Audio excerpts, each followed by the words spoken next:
Gutenberg livre bi nangam ak nangam d'abord ñi nga xam ne ñoo yoroon Europe moment boobu.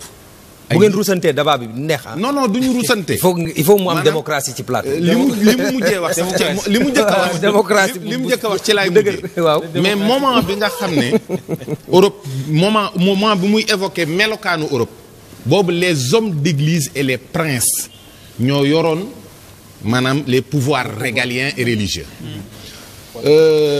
Pourquoi li événement bi nga évoqué am solo.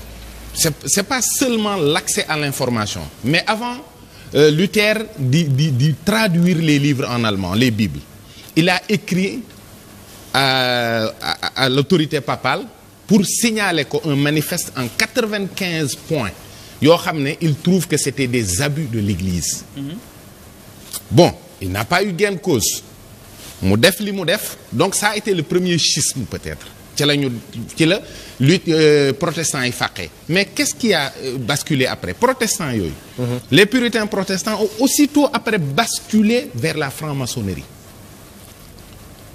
pas les cathos conservateurs mais ñii nii d'abord ça a été parce que prince scandinave yi ak ñooñu ngay gis ñëpp ñoo doon protéger ñooñu ils ont aussitôt basculé dans la franc-maçonnerie c'est vrai que France nëbbul li muy def en 1789 c'est pas l'église qui a fait la révolution c'est pas les princes qui ont fait la révolution ça a commencé dans un endroit où les gens travaillent et ces gens qui dirigeaient l'économie ñoom c'était pas des propriétaires terriens loolu abus la amuñu woon droit de propriété loolu abus la taxes yi bu daan augmenter ci seen kaw lay dal loolu abus la Faubourg Saint-Antoine bi nga xam ne en question fa lañ commencé di gester di mijoter affaires yi mais foofu ay liggéeykat a fa nekkoon mais liggéeykat yooyu d'abord cette finance apatride bi may wax ñoo fa nekkoon donc quand on a fait la Révolution française on a démis les hommes d'église et on a démis les princes d'ailleurs Louis XVI dañoo dagg bopp bi di wiccax deret ji nit ñi parce que li am solo pour liñ bëggoon wax nit ñi mooy Louis XVI était le vicaire temporel du Christ kon Yeesu Christa amatu fi ku ko fi nekkal. Stéphane Bern. donc te nëbbuñu ko c'est-à-dire non defal naa. tu maîtrises l'histoire on dirait non Pape Sidi aujourd'hui en France le débat n'est pas de dire je suis pas franc-maçon je suis wala di ko nëbb non celui qui est franc-maçon en France il dit je suis carrément maçon mais c'est les francs-maçons qui dirigent la République ils s'en cachent pas c'est ça la gravité de la laïcité un laïc c'est quelqu'un d'abord qui n'a aucune responsabilité dans la religion d'abord laïc yi li ñu doon signifier mooy paysan après laïcité bi ñu appliqué mooy li ñuy doxal diine du ci am benn wàll duñ ko consulter duñ ko laaj république boobu seen agenda yooyu ñoo indi d'abord l'impérialisme ça a commencé par l'Angleterre après ay France ak yëpp ñëpp jël ñu def ñu ay jaam bi ñu defee ay jaam yaral ñu ay nit ba ñoom Senghor ak yii dañoo dëppoo ak li France bëgg ñu mel. Absolument.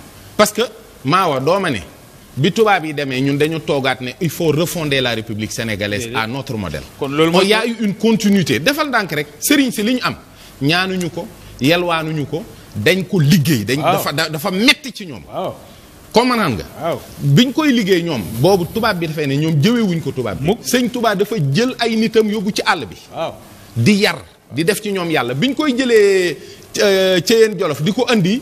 njaareem. dane ñoom ci 1912 décidé nañu ne. dañ may yóbbu ci teeru yi. ngir sama ay nit jaxasoo ak nit ñi nga xam ne yàq nañ leen ba noppi. waaye ñoom de xamuñu ne seen projet boobu seen pertement la. loolu moo ñu def ay murit ñun ñii. d'accord naa on a des réponses. mais loolu dañ ciy dem ak niñ ci war a demee. parce que bul fàtte ne dañ ñu gëmloo ne diine daa nekk nii addina nekk nii. yéen politiciens yi tamit ngeen di wax ne defal ndànk rek xam naa ne loolu du dëgg mais dañu ko gëmloo te ñu ngi ciy dox. yéen politiciens yi tamit ngeen di wax ne. politique du mbiru diine mbiru àddina la. léegi sénégalais yëpp dem nañ ba intégré ko alors que c'est pas du tout la réalité le premier chef politique qui est notre modèle c'est le prophète Mohammed. Ensuite pour terminer sur le Mali. Et pour terminer sur tout ce qu'on appelle terrorisme. Le terrorisme n'est pas islamique. C'est pas les musulmans qui tuent les musulmans. Absolument. Ce sont des gens qui ont été formés quelque part dans le monde. Et je citerai Guantanamo. Abou Bakr al-Baghdadi.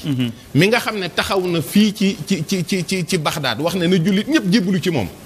il a été à Guantanamo man dama gis ñu ne dañ leen a torturer Guantanamo amuñu benn cicatrice la torture a été dañ leen a formaté dugalaat leen dans le monde arabo-musulman pour ñu yàq deru l'islam parce que l'islam a été qualifié comme un totalitarisme dangereux et ça c'est aux musulmans de prendre leurs responsabilités wane ne diine ji diiney jàmm la maa ngi ñëwaat ci yow mais jullit rey xam naa ni Pape Mao ak yow